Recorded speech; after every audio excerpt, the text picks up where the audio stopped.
Transmite Canal 4. Canal 4. Circuito cerrado de televisión. Circuito cerrado de televisión.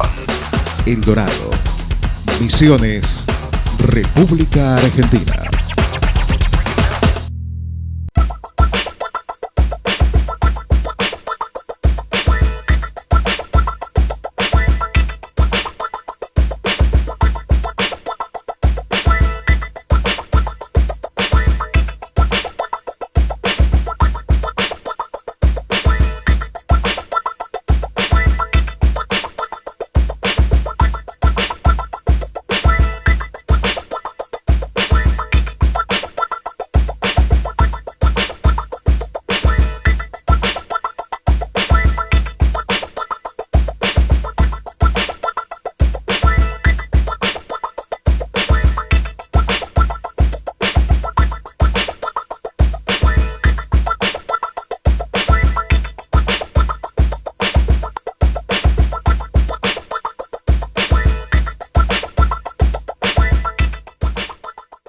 Amable audiencia del Canal 4, nuevamente estamos con ustedes para mostrar algunas imágenes históricas de nuestro querido El Dorado.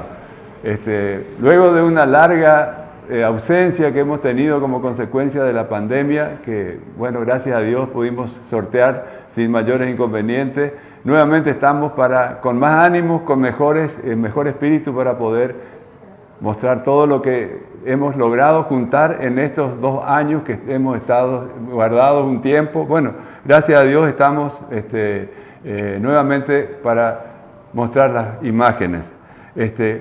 Ahora tenemos novedades porque resulta que hemos conseguido un escáner para digitalizar negativos de fotos que casi todas las familias tienen en su casa, los negativos de las fotos que le daban cuando el fotógrafo hacía el revelado en aquella época.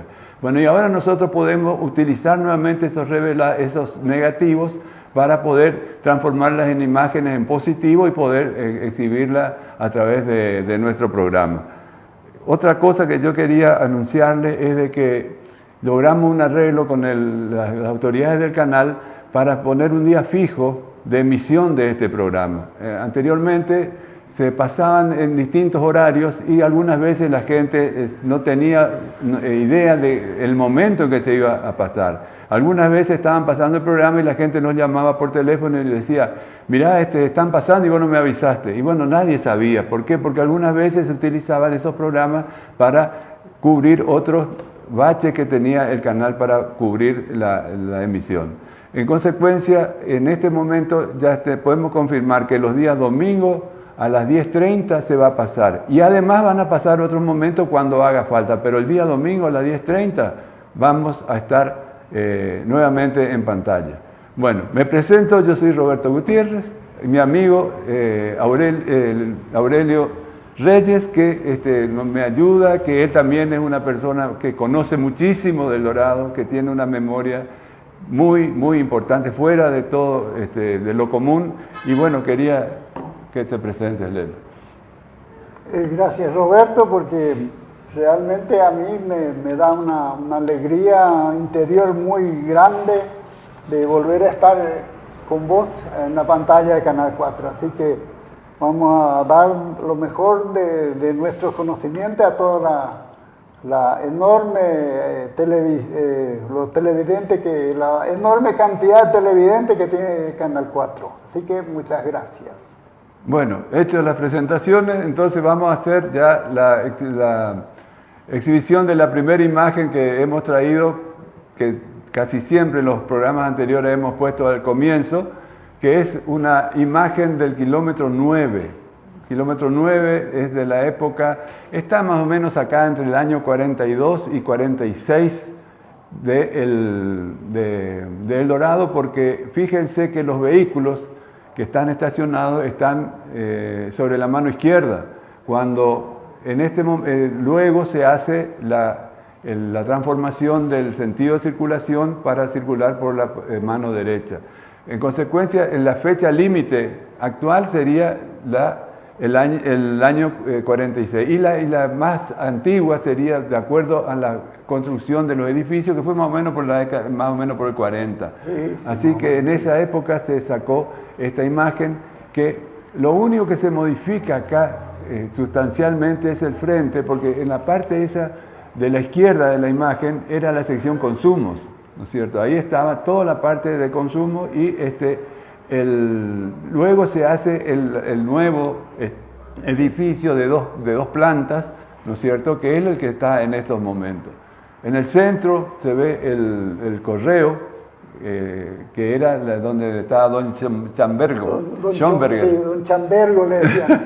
Él era el encargado del correo que... Claro, él recibía... Era como sucursal del correo de acá del 9, correo central. Digamos. Claro, era muy utilizado sobre todo por los colonos, porque ellos recibían la correspondencia de Europa y venían ellos cuando... Retiraban ahí nomás. Se retiraban allí cuando venían a proveerse de los productos para la semana que utilizaban en las chacras. Tenían casillas de correo, le decían. Un poquito más a la derecha, ahí estaba la administración y la tesorería, ahí donde se cobraban las órdenes de pago la que se emitía en aquel momento. Y estaba la administración, ¿no es cierto? Y ahora es el museo. En este momento sí está... Quedó como el museo de nuestro... El museo cooperativo. Y bueno, en la parte de atrás, fíjense que ya estaba la agencia del Automóvil Club Argentino. Eso sí se hizo en el año 42, juntamente con el Banco Nación, que fue en esa época, que en la zona del kilómetro 9 tomó un auge extraordinario. Y marcó el cambio de sector centralizado, claro, sector central. Que llegó a tal importancia el cambio que implicó tener todos estos tres organismos, ¿no es cierto? La cooperativa, la estación de servicio y el Banco Nación, de que ahí cerca del año 60... Sobre eso giraba toda la economía. La economía, exactamente. Y encima, como para completarse, trae la ruta 12 al kilómetro 9. Y eso fue el golpe de gracia al kilómetro 2, aquella zona que empezó... Al kilómetro 4, sí, que querían ser También tenían pretensiones de ser el centro del Dorado. Bueno, es una discusión de entre casas. Que muchos no entendieron en su momento, ¿no es cierto? Así es. Bueno... Entonces comencemos con la foto siguiente para ver lo que hemos preparado para el día de la fecha. Bueno, acá se ve una imagen donde, para que los televidentes tengan idea de cómo se hacía el aserraje de la madera. Fíjense que tenían una troceadora que trabajaba en forma vertical, una persona que estaba en la parte de arriba y otra que estaba en la parte de abajo, y bueno, se deslizaba la hoja de esta herramienta y se iba cortando. No se olviden que se hacían tablas, con eso se hacían las tablas para hacer... y tablones. Y tablones, ¿no es cierto? Y las tablillas no se hacían ahí porque los rollos se cortaban en rodajas. Y después había unas hachuelas para hacer un hacha gigante especial para eso. Exactamente, era un hacha especial que se golpeaba con una maceta para rajar. Un martillo de madera gigante. Sí. Con eso se rajaban las tablillas, se rajaba el rollo cortado y se transformaban en tablillas. Que bueno, yo me crié en un techo de tablillas. Sí, sí. Y no llovía nada. No, y el calor no pasaba. Exactamente, era lo lindo. Era mucho más térmico que cualquier otra. El que llevaba la peor parte era el que estaba abajo, siempre tenía que respirar con el acerrín que caía de la claro, sierra. Encima de que estaba haciendo fuerza tenía que estar en serio, abajo, respirando sí, sí. Pero había trozadoras mucho más grandes también. Ajá. Sí, me imagino, de acuerdo al tamaño del rollo también. Exactamente, un lindo recuerdo. Bueno, esta otra foto, creo que vos conocés quién es ese señor que está ahí. Ese es un pionero, don Juan Yenser, que vino en el año 1924 acá a El Dorado. Y ahí ya está con su familia constituida. Solamente falta doña Lucía Margarita, que es mi comadre, que vive acá en el 10 todavía. Y es una foto histórica, digamos, para mí Claro. y para muchos, ¿no es cierto? Porque, Bueno, las que están ahí es su esposa Clara Scholz, sí, sus hijos Langue, Gertrudis, Guillermo, Irma y Víctor, sí. que son los Y hijos Irma, la más chica que está en el brazo de doña Clara. ¿Qué auto era este? Ese era un Chevrolet modelo 37, 6 cilindros, era coupé convertible. En su momento, modelo de familiar, digamos. Ese Sí. después lo convirtieron en camionetita, cuando don Jensen después cambió y fabricaba hielos también. Claro. Yo me acuerdo que el que tenía algo parecido, este era Don Olivera, el que tenía los taxis. Sí, pero el de Don Olivera era Ford 8 y este Chevrolet Era casi otra la marca. misma. Claro, pero era muy parecido. Sí, prácticamente igual. Era un taxi. Y era desmontable, Ajá. ¿sí? Las Voituré con capota. Bueno, y ahí sí, ahí está Don Jenser Sí. con sus nietas ya. Y, Con ahí Analía. está Rita. Analía Merenda y Margarita Jenser. Sí, Esta foto fue sacada en el año 1970. sí. En esos tiempos yo empecé a trabajar, ellos me cedieron un espacio ahí en su taller de galpón metalúrgico y estuve ahí plantado 40 años. 40 años. Lindos recuerdos. Muy bien. Él tenía un aserradero ahí en ese lugar. Don Juan Jensen era el segundo que trajo una máquina para aserrar, porque primero era el padre de don Mario Mentas, que trajeron los Mentas. A los mentas, ahí en el 4. Y los operarios que tenían que trabajar esa máquina, digamos, que producía vapor de agua caliente, no tenían capacidad, entonces se tuvo que vender don Mentas. Y ahí que siguió el... Sí, y cuando don Juan Jensen me contaba, cuando él trajo del puerto, que tenía que traer hasta el 10, en 15 días trajo, porque donde era el arroyo Menta era todo usado, sí, y se hundió Era un bañado ahí. Sí, quedó 2 semanas hasta que calzaron. Hasta que pudo nuevamente... Porque ponían a hacer fuego y calentaba y ya tenía movilidad propia, pero la mitad nomás. Claro. Sí. Bueno, esta otra imagen es una foto de una velada que se hizo en la Escuela de Esquivel en el año 1958, ¿no es cierto? En esta foto está la que está vestida de blanco, es Olga Palazuk, que después se casó con Mario Molina.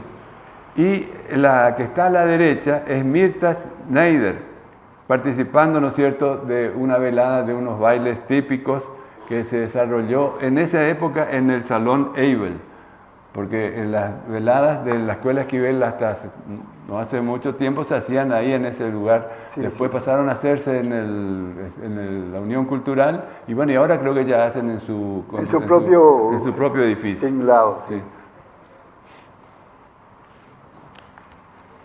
Bueno, esta otra imagen muy linda porque hay mucha gente conocida. Esto es un entretiempo que se hizo en la industria oleaginosa El Dorado, ¿te acordás? Ya en el kilómetro 18. Hoy barrio Oleaginosa. Barrio Oleaginosa. Pensar que lo único que queda de todo eso es la chimenea. La chimenea que quedó parada. Sí, sí. Ahí hay gente que yo quería dar los nombres para que, bueno, la gente sepa quiénes son.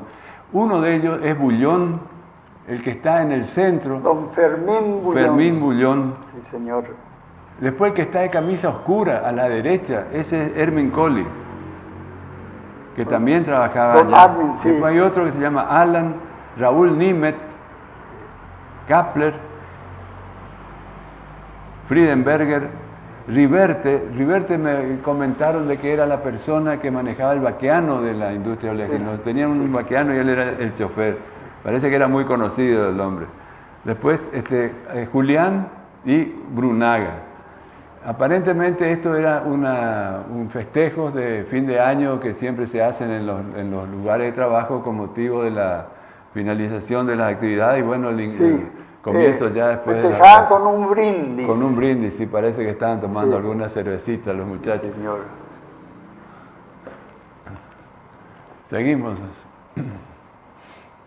Bueno, esta otra imagen ya más reciente, esta imagen es de la década del 60, ¿no es cierto? Ahí se lo ve a Hans Ostarek.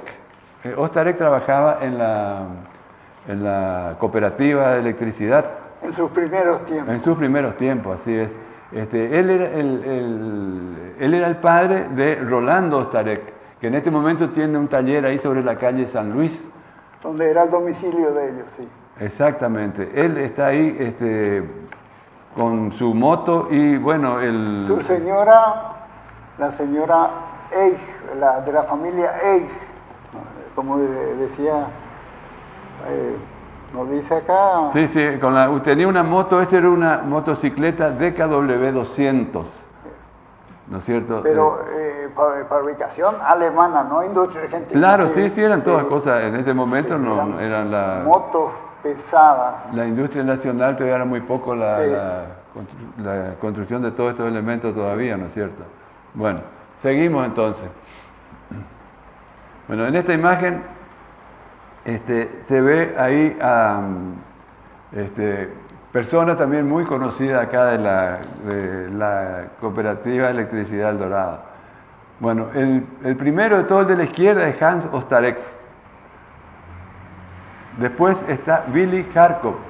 ¿Se acuerda de Billy Harkov? Sí, el hijo de Harkov, padre. Billy Harkov, en aquella época la cooperativa hacía las facturas manual. Sí, era el cobro también a domicilio. Exactamente, el cobro se hacía muchas veces a domicilio, había que venir a pagar acá. Iba, por ejemplo, Billy Harkov, iba y miraba al medidor qué cantidad de... Y entonces ahí nomás preparaba la factura y cobraba. Al toque cobraba. Sí, pero por supuesto éramos mucho menos los socios, ¿no es cierto?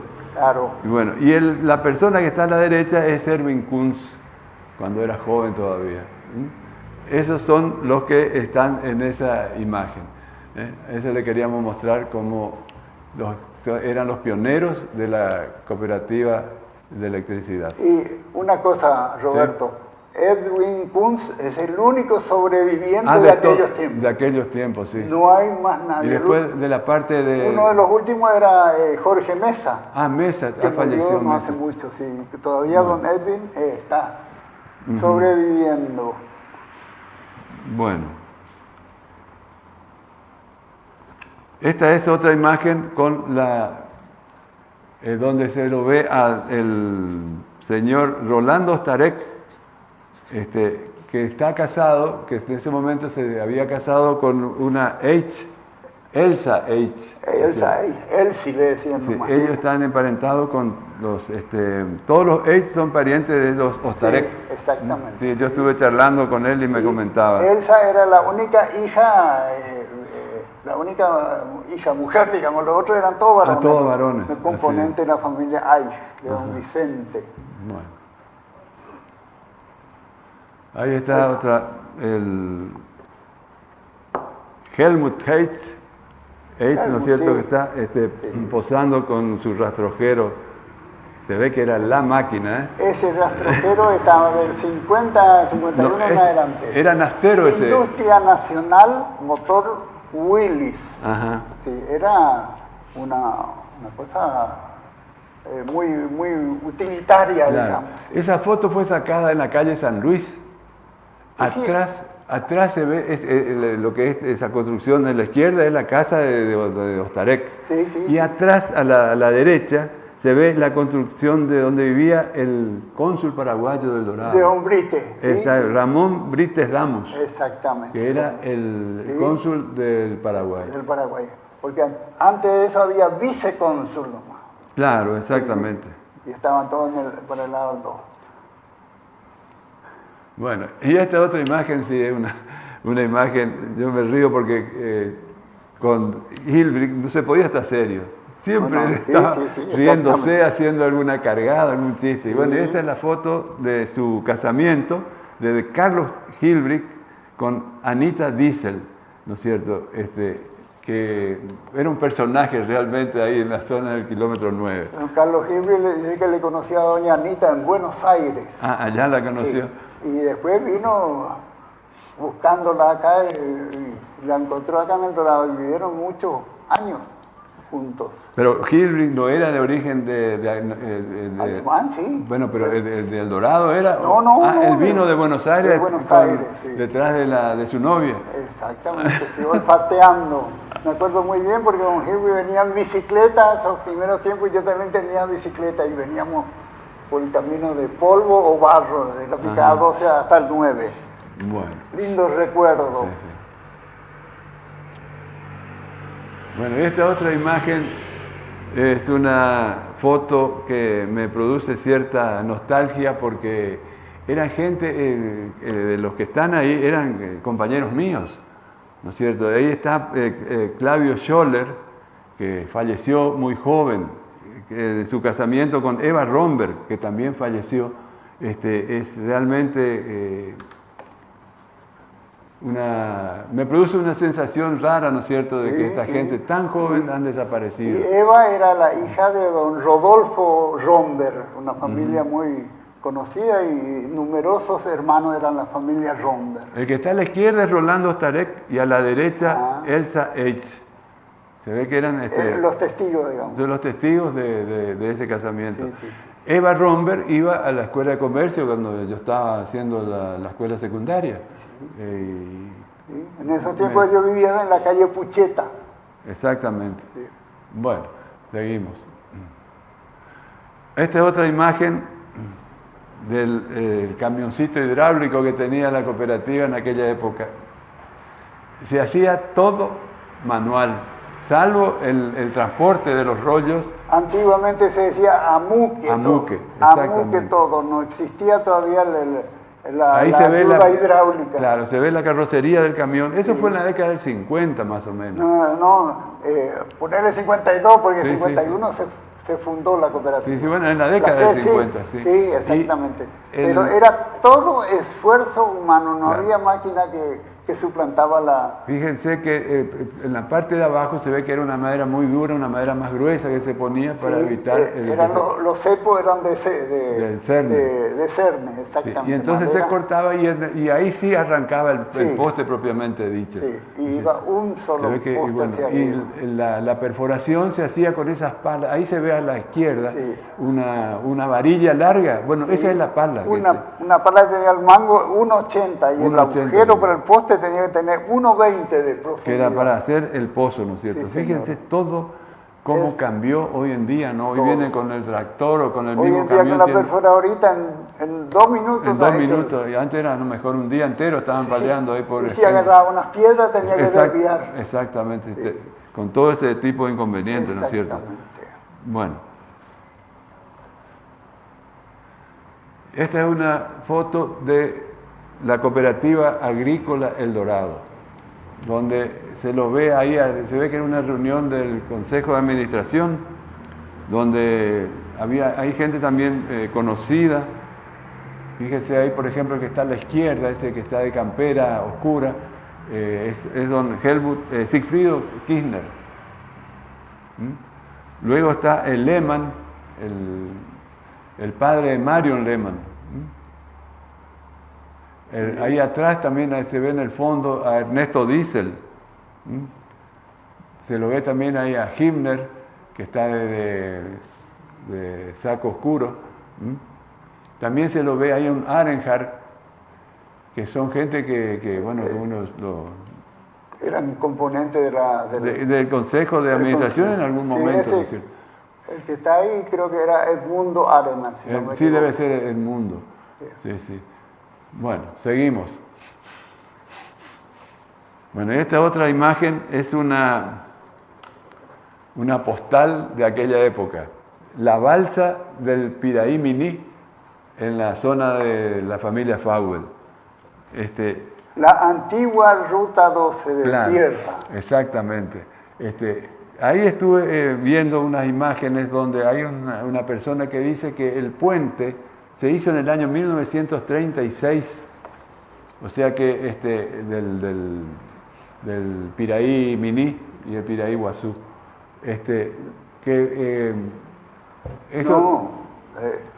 En el año 36 no había ni balsa. No, que dice que la compañía, ¿cómo es? Una compañía de Victoria puso el dinero para hacer terminar de arreglar el camino y para poder habilitar el puente este que pasaba a El Dorado. Bueno, Claro, pero eso era en el 53. 53 Bueno. y 54 y vino la correntada antes de inaugurarse. Claro, ahí sí hubo un puente que también se llevó el Todo. Sí, no quedó nada. Nada. Bueno, y se ve que el camión ese cayó de la balsa, porque era una balsa muy precaria. Muy precaria, Eran, sí. me acuerdo, de Tenía tambores. como flotante 4 tambores. Sí, eran 4 Sí, 4 tambores o metálicos. 8, algo así, Sí, eran sí. los tambores. Y por supuesto cargaban un camión que no era muy grande, pero era pesado. Sí. Bueno, ahí se nota que lo estaban remolcando hacia afuera, se ve que cayó en el agua y bueno, lo estaban sacando. Pero tuvieron suerte y lo sacaron fácil porque no había correntada todavía. Claro, sí, ese se ve que era la Porque salida. había crecientes que duraban 2-3 días, Roberto. Y la balsa tenía que estirar cada vez más, crecía el agua y Ajá. era cada creciente arreglar la balsa. Sí, así era. Qué bárbaro. Bueno, Sí, era. seguimos. Bueno, acá es un cuadro. Esta es una foto de un cuadro, ¿no es cierto? De un camión llevando aparentemente machimbres. ¿Ya? No, eso, Roberto, el camión era de bricks, los bricks que tenían almacén por mayor en el DOI, tenían camiones Studebaker, doble tracción, si no, no venía por la ruta Claro, no 12 podía de venir. tierra. Sí. Y llevaban las terciadas de Facomate del 28 a Corrientes. A Corrientes. Fábrica argentina fábrica correntina de madera terciada. Y los tanques, eso era el combustible que llevaban Los seguramente. tanques vacíos llevaban para comprar la nafta en Corrientes o en Posada, porque acá Era muy poco el combustible. Sí, también era la venta de combustible. Y el chofer de ese, Bernardo Erfurt, era un amigo. Era uno de los. Sí, que después también tenía de los Erfurt de Monte Carlo. Ajá. Y él decía que le hacían multa en el medio de Posada porque entraba con camión lleno de barro y buscando mercadería. Y claro, ¿qué va a como hacer? era doble tracción podía entrar, no había problema. Sí. Claro, y caía las plastas. Bernardo Erfurt, el chofer, sí, y ese un camión era del rezago de la Guerra Mundial. Ah, sí, Studebaker. Bueno. Una foto histórica también. Bueno, esta otra foto es una muy histórica. Esta es una excursión que hacían la gente del club danés al Piraí Miní, donde se ve que se iban a pasar un día en el... Generalmente los domingos, sí. Exactamente. Y fíjate, ¿no? Cómo viajaban, ¿no? Con todo el riesgo que implica, porque ni siquiera veo que... no tenía ni un pasamanos. No tenía nada. Sí. Y Y ese era uno de los 8 Chevrolet 4 o un internacional también de 4 cilindros. Eran los únicos autitos más o menos medianos. Sí, qué época, ¿no? Bueno, seguimos. Bueno, esta es una foto de allá en la zona de Valle Hermoso, la zona de Tres Puentes. Lo que pasa es que ahora este puente ya se hizo la cobertura de hormigón. Sí, de hormigón. Pero fíjate, en aquel momento se ve que era solamente tablones con todos los inconvenientes que tenían los demás puentes, como el Piraí Miní y el Piraí Iguazú. Se ve que estaban ahí esperando que baje un poco para pasar, porque ya en aquella zona... Siempre había algunos tablones faltantes. Y ese era el gran riesgo. Sí, ese era el problema, sí. El gran problema, ¿vos te acordás del accidente que hubo acá en el Piraí Iguazú? Sí. Cuando una estanciera quedó y después quedó el colectivo y después le llevó a los dos. Bueno, El colectivo le quiso remolcar y vino la correntada. claro, eso era un gravísimo problema. Bueno. Esta es una imagen que la traje porque realmente uno puede darse cuenta allí cómo la gente construía, porque bueno, uno dice, si es una construcción, fíjate ahí hay unos tirantes que están colocados. Pero lo que hay que observar es en la parte de abajo, donde están los rollos. Entonces esa gente para construir el galpón tenía que primero hacer los tablones para después recién comenzar la construcción. Exactamente, sí. Entonces, porque eran todos palos gigantes, trabados todo y abulonados y reforzados con planchuelas. Fíjate, ahí hay 10 personas que estaban trabajando en construir ese galpón. Pero no es que estaban solamente armando, sino que estaban elaborando las tablas. Todo ahí, de acuerdo a lo que se necesitaba, se iba cortando. Se iba cortando el rollo y se sacaba la tabla. Fíjate vos lo que era, ¿no? Sí. Pero estaba el ingenio de la gente que se amañaba para hacer cosas. Bueno, seguimos.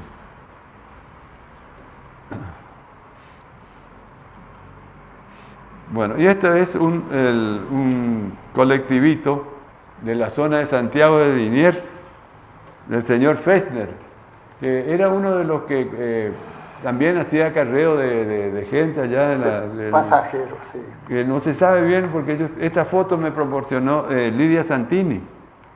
Y ella me decía de que podía ser tanto el señor Fechner como si no el señor Kiefer, que ella no estaba muy segura de quién era el que estaba en esa imagen. Ese era uno de los primeros. Y después tenía el hermano de don Fleischer, panadero, tenía un Ford 8 modelo 38. También. Venía del 28 y ese era junto con el famoso OL6 que decía que era el señor, el dueño del edificio viejo ese del 11, el apellido no me acuerdo ahora. Ese era uno de los primeros colectivos grandes, digamos. Sí, este era el inicio del transporte de aquella zona, ¿no? Generalmente le decían era coches de alquiler. De alquiler, bueno. Y esta otra imagen es una embarcación construida por el señor Guillermo Miculán.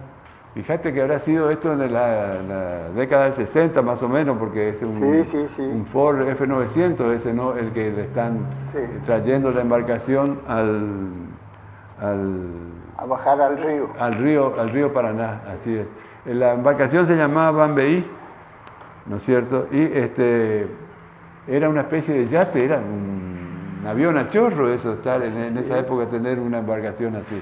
Y aparentemente estaban totalmente construidas de madera. De madera y tenía techo todo como una especie de colectivito. Un colectivito acuático, digamos. Claro, sí. Muy, muy linda Bueno, y esta es otra donde ya está la embarcación en el agua, ¿no es cierto? Y se ve ahí a los que están ya posando para dejar testimonio de su presencia en ese momento, ¿no es cierto? Muy, muy linda también esta imagen. Por supuesto en el río Paraná. Bueno, y esta otra imagen de los muelles. Yo calculo que esta imagen es más o menos ahí de la década del 70, porque, y si no me equivoco, el Ford Falcon ese que viene subiendo ahí la arribada es de mi padre, que él era muy tomador de mate también en los muelles, ¿viste? Ajá. Siempre, y ese era un auto que él tuvo hasta la fecha de su desaparición, ¿no? Bueno, y allá se ven los colectivos, se ve que eran colectivos de turistas. Fíjate en los colectivos, los doble camellos de aquella época. Sí. Colectivos enormes. Época de la carrocería metálica ya. Exactamente, aparecieron los famosos... Los primeros no tenían aire acondicionado. No tenían aire. Después, volver el aire acondicionado era un logro muy importante. Sí, yo me acuerdo, la empresa Kurz también tenía, me acuerdo, estos tipos de colectivos, pero efectivamente al comienzo no tenían aire acondicionado. No. Y después también se ve que tenían problemas de estabilidad o algo así, porque siempre volcaban ahí, ¿recordás? En la curva de la muerte. Sí. ¿Cuántas veces volcaron? Tenían problemas de estabilidad. Sí. Muchos choferes no eran muy acostumbrados porque eran muy largos. Eran muy largos, sí. Nada que ver con manejar los camiones de los modelos de aquel entonces. Claro, sí, así es. Bueno, esta es una imagen muy linda donde Se ve que eran gente de la municipalidad que estaban en el corralón, bueno, y se decidieron sacarse una foto. Sí. Bueno, ahí el que está a la izquierda es señor Jorge Seindel. El que le sigue, no sé, pero el tercero es Nené Julián, Salomón Julián. Salomón Julián, sí, ¿no es cierto? señor. Que era habrá sido el jefe ya, porque en esa época Nené ya tenía una cierta jerarquía. El señor Seindel, Jorge Seindel, el padre de Ricardo Seindel, que trabajó acá en este canal, en la radio también, él fue el que hizo la numeración de la avenida San Martín. Comenzó allá en el kilómetro 1 hasta el kilómetro 11 y se ve que se asignó una cierta cantidad de números por cuadra, pero el problema del Dorado es que a la derecha tenía una medida la cuadra y a la izquierda tenía otra. Sí, por la sinuosidad del terreno. Impresionante la cantidad de problemas que tiene el Dorado, y bueno, que recién en el año 86 se logró solucionar ese problema, pero en aquel momento era algo. Y él andaba, me acuerdo, con una bolsa con las chapas. Entonces él llegaba y medía y marcaba y ya le colocaba la chapa. Y bueno, y así se hizo. Yo me acuerdo que ahí en mi casa, en el kilómetro 10, era 4.398. Fíjate que ese era el número que empezó desde el cero allá en el puerto. Sí, y Carlitos Hoffman era algo de 88, era... 4.343.98 era el número de la casa de tu papá. De la casa de papá, sí. Y para mí es don Cayetano Sosa, encargado de arreglo de calles, el que está a la izquierda, y Roberto. Ah, el que está a la izquierda. Puede ser, sí, sí. Él trabajó más de 35 años en la municipalidad. Ajá. Y él después tenía una cuadrilla de hombres a su cargo, y después de cada lluvia ellos despejaban los desagües de los caminos y limpiaban los tubos de los pasacalles, los tubos que atravesaban la avenida. Ajá. Bueno, perfecto. Una foto histórica. Así es. Bueno, esta era la imagen que yo te decía, Lelo, que es de la gente de Victoria. Esta foto fue tomada en el año 43-44. Sí, donde y esos eran los primeros tiempos de la balsa. Claro, a la Pamela Cooper con su madre. Y, están en la balsa y dice que el detalle que estoy viendo acá, que en el año 1936 se instala la balsa a cable en la casa del creador José Fauvel. Este es un libro que escribió Luis Concolvet, que eran gente allá de aquella zona, ¿no es cierto? Sí, sí. Yo le conocía a don Francisco Cooper, el papá de Dafne, que tenía y creo que esa era una camioneta Ford 38, bien roja toda era. Modelo 32 dice acá en el... 32, no. Modelo dice acá. 32 venían los Ford 4 todavía. Ah, todavía los Ford 4. Era Ford 4 nomás. Y después, yo sobre autos no te discuto. Sí, pero el Ford 8 vino en el año 35. En el 35. Sí. Pero acá era zona de mucho gasto de nafta. Claro, sí. No, era muy oneroso. Una cosa que nunca me pudieron explicar, ¿por qué El Dorado tenía tantas estaciones de servicio en aquella época? Había, en el kilómetro 11, ahí frente a la escuela Esquivel, había una. Y sí, ese era de los Bagnits. En el 10 estaban los Trumpler. En el 9, ahí donde está la calle Córdoba y San Martín, había surtidor. Ese era de Don Lobe, pero a mano era todo. A lo que sea, antiguo, sí. A lo que sea, pero sí, había un surtidor. Sí. Después estaba la Shell. Zetterman. La Shell, la estación de Zetterman. Después más acá estaba la estación Mellede. Sí. Y había una serie de estos surtidores a reloj, como decís vos. Sí, a manija. A manija. Tenían que subirla hasta arriba en un tubo y de ahí abrían un grifo y bajaban. Exactamente, sí. Una cosa que hay que aclarar también, que esa balsa, andaba con un cable. Sí, y tenía una especie de catraca Claro. para para mover que el se iba agua. estirando para que deslizar. Y ese era el balsero de Vialidad Nacional. Claro, alguno va a pensar que tenía un motor fuera de borda. No, y yo tengo un cartel, una foto de un cartel donde está el papá de don Gerardo Kipper. Dice, hay que dar dádivas al balsero. Era gratis el paso. Ah, sí. Gratuito, sí. Perfecto. Bueno, estas son imágenes ya que me facilitó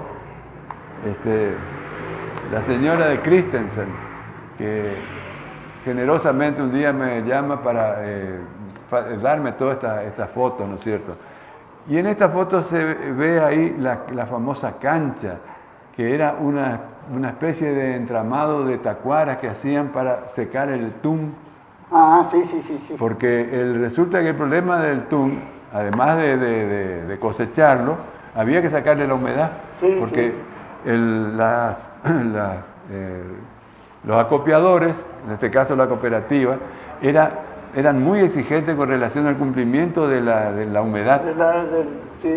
Había un porcentaje que no se podía superar, y si superaba se bajaba una locura el precio. El precio, sí. Cuando mayor sequedad tenía la fruta, mejor Claro, precio. pero el problema era el siguiente: en aquella época había otro régimen de lluvia que el de ahora, no era una lluvia. Y le decían la cancha de secadora de tum. Claro, entonces, ¿qué pasa? La gente guardaba el tum en los famosos noques, que era una pequeña construcción también hecha en forma muy precaria de tacuaras y algún otro... También con ranuras en el piso para que penetre Claro, el para aire. que se penetre el aire y se quede abajo también. Porque si se hacía en la tierra, había que dar vuelta a la fruta. Entonces, en este caso era más sencillo porque tiraban la fruta arriba y bueno, si había lluvia tenía que sacar. Y me decía la señora Christensen que ella habrá tenido 12, 13 años y venía la lluvia y toda la familia trabajaba. Amanecían cargándolo de vuelta a los noques para salvar la producción. Exactamente. No es que se le perdía, sino que había que comenzar de vuelta todo el proceso de secado. Para que no pierda el valor comercial. Así es. Sí, señor. Una época... Doña Elba, mirá los tiempos que pasaron. Así es. Bueno, seguimos. Hay otra imagen también donde se ve la forma en que se transportaba los rollos de madera. Fíjate ese rollo que eran. Yo me imagino que esto habrá sido timbó. Un timbó gigante. Tan enorme. ¿No es cierto? Cortado en dos partes. Pero, es decir, una de las cosas que más me llama la atención era que estaba estirado, esto tenía dos bueyes. Entonces, con dos animales tiraban semejante rollo. Sí, pero a veces donde había arribada tenía que traer otra yunta de bueyes porque era imposible. ¿Te imaginas? Pero si ese rollo en una bajada toma impulso, le pasa por arriba todo lo que... No, pero ahí ya bajaban, en la bajada bajaban con atado la rueda trasera.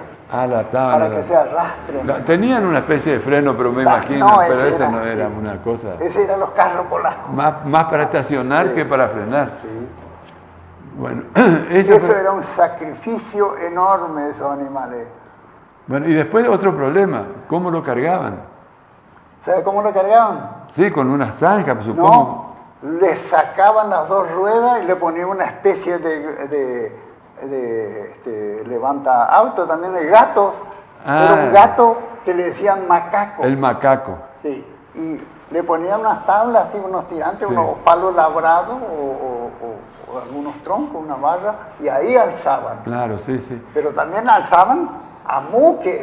Claro, yo la otra vez me tomé el trabajo de investigar lo que era el macaco famoso ese. Yo tengo todo el herraje de un macaco. Y el macaco es una tabla que tenía una serie de agujeros y una serie de pernos. Sí. Pernos que tenían distintos lugares, de arriba hacia abajo. Pernos pasadores. Pasadores. Entonces, ¿qué pasaba? Con una barra se lo iba moviendo al gancho que levantaba el peso, que levantaba las cosas, el rollo, lo que sea. Sí. Y con eso una persona, a lo mejor, con una sola persona, lograba levantar ese soberano rollo. con el famoso macaco. Pero, Tenía por ejemplo, una forma de trípode. mínimo 3 horas para alzar un rollo, Para sí, alzar nomás. un Si rollo eran de- entre dos y tenían palanca para palanquear, para hacer fuerza. ¿ve?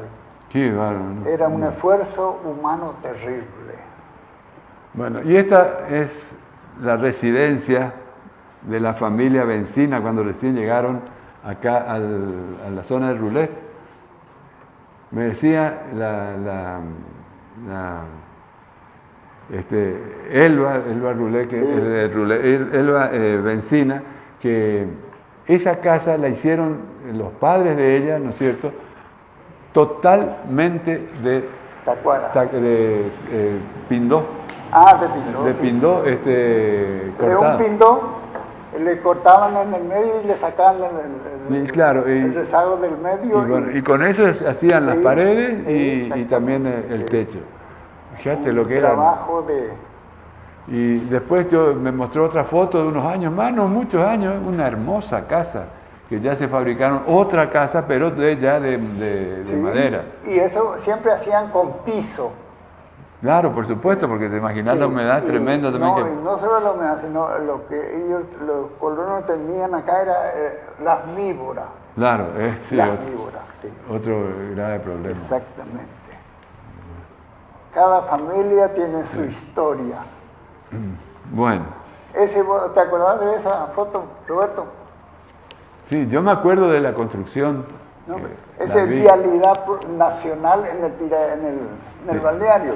Que tenía alrededor la famosa galería Yeré. Sí, sí. Era toda galería alrededor Todo. del edificio, Sí. Era todo de madera. Todo Eso. de madera. Eso estaba en una propiedad que fue de Don Roberto don Lobe. Roberto Lobe, ahí Sí. en el balneario del Piraiguazú, Sí, sí. ¿no es cierto? Donde Vialidad tenía su campamento y bueno, esta gente... Tenía muchas piezas porque venían a veces el que regenteaba toda esta zona y tenía que dormir ahí a veces hasta una semana. Ajá. Por ahí crecía el Piraiguazú y no daba paso, entonces tenía que esperar hasta que baje el agua.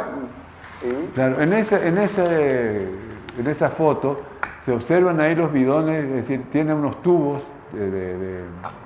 se ve que llevaban tubos de cemento a algún lugar, pero también llevaban los bidones con los que ellos tenían que venir a comprar nafta aquí en la de Ericsson, compraban el combustible para poder llevarlo allá en la zona de San Pedro, ahí por la Toda ruta. esa zona, sí. Se iban por la ruta 16.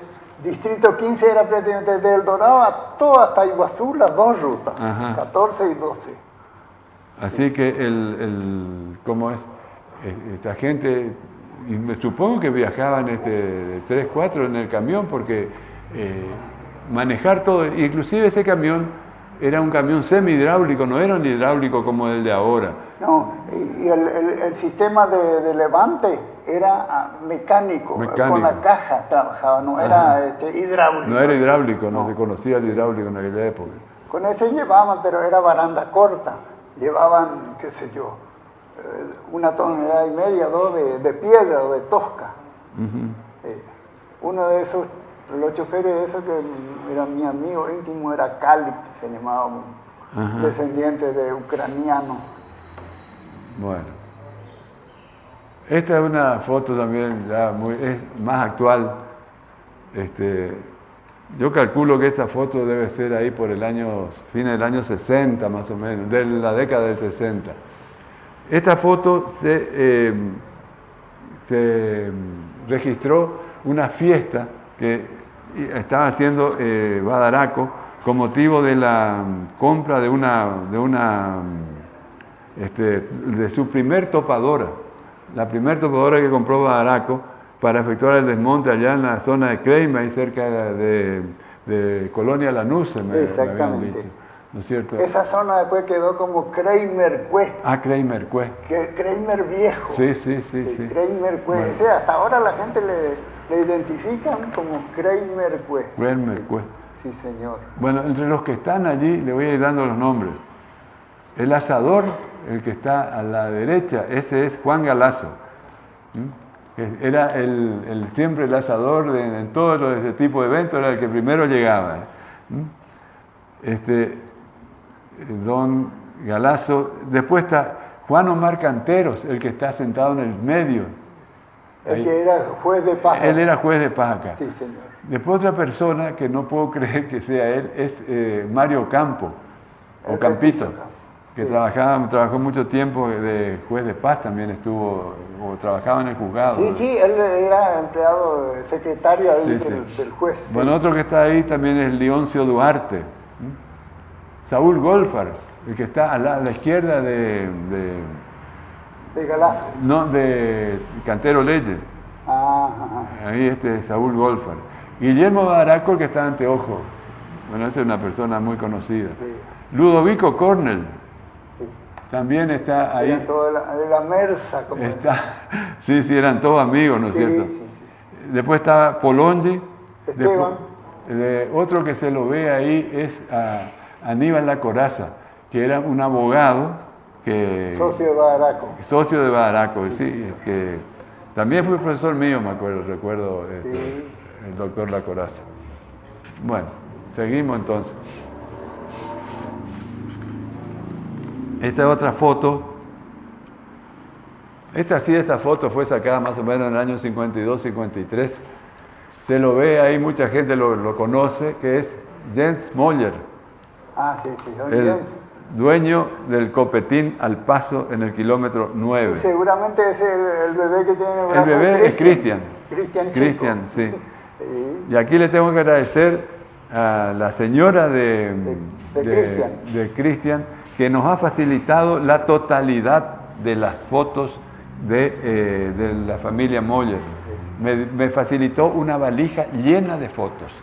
Ese día yo voy a mirar. Que todavía no puedo terminar Cuando Cristian ya caminaba y don Jens Moller tenía un club, Salón América, hacían jugaban al fútbol, campeonatos de los barrios y Sí. se llenaban de...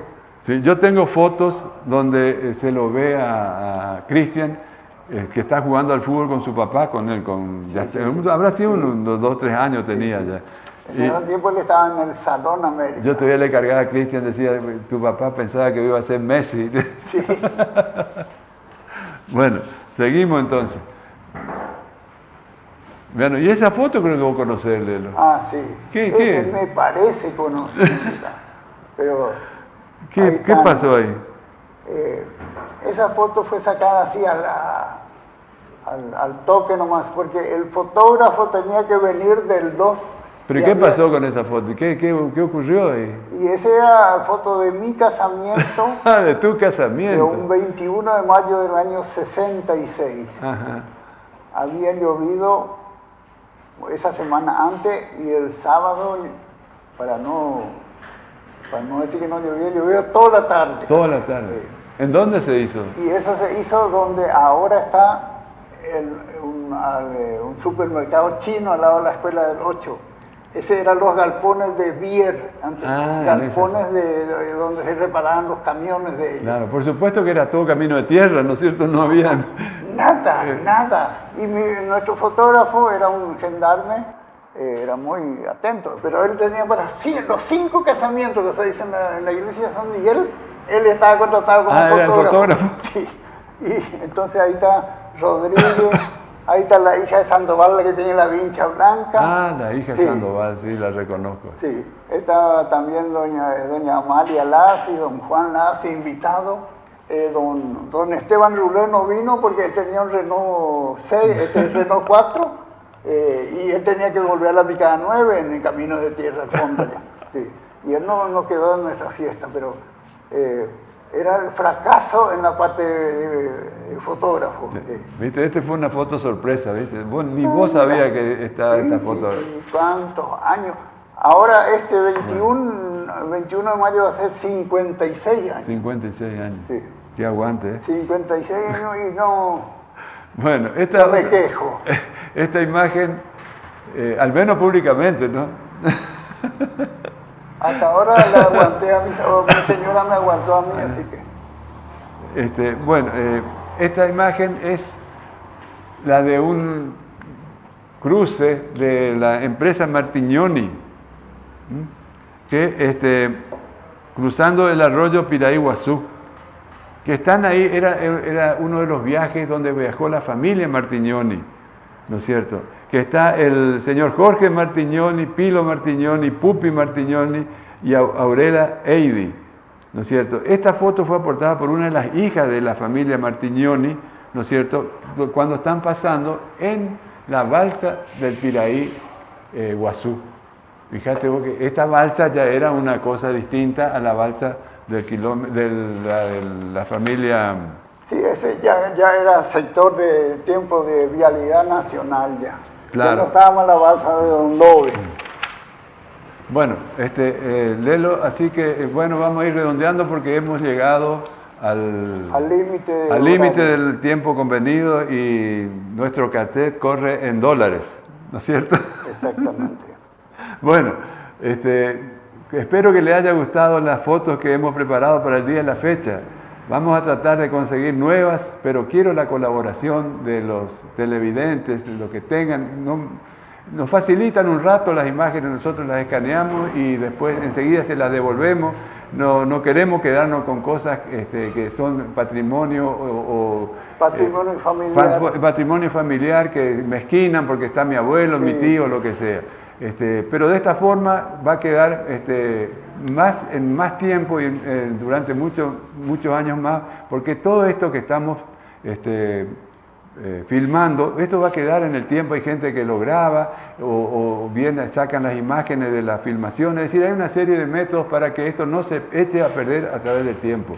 Esa es mi preocupación y creo que estamos logrando en gran parte de lo que nos proponemos. Esperamos la colaboración de los amables televidentes de Canal 4.